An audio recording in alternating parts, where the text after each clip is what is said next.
So why is it that when a celebrity wears a pair of white sneakers, they become the hottest trend, right? But when your uncle, right, or some random relative wears, the same, right, then they don't look so cool.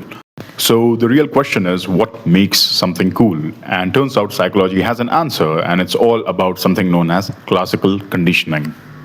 When we think about cool, we imagine things like car, gadgets, and fashion, and even people, right? But coolness isn't an object, right, or a property that is built into itself.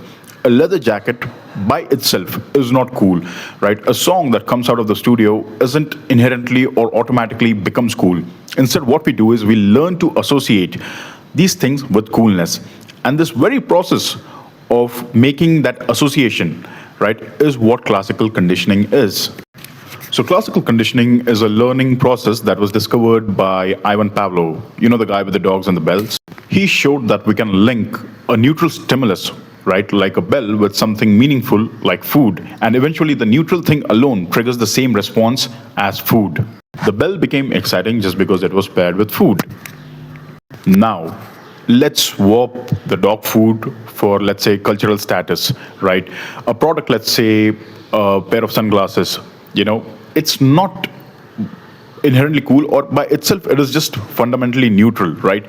But if you put the same pair of sunglasses on, let's say, a celebrity like Michael Jackson, Brad Pitt, or any of the the stars, right, any of the Hollywood celebrities or Bollywood celebrities for that matter, suddenly they become cool, right, by the virtue of association, right? Suddenly there is status that is ascribed to those pair of glasses, right?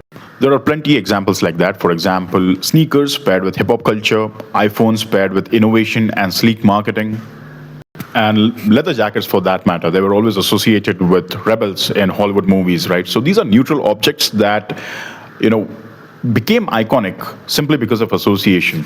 Our brains are wired to shortcut judgments, right? So instead of asking what does the object objectively mean, we borrow the meaning from something that it is paired with, right? That is why brands spend billions of dollars putting products next to athletes, influencers, and even movie stars for that matter. They're not selling products, they're selling associations. But here's the catch. Coolness by itself is fragile, right? If the associations change, so does the status, right?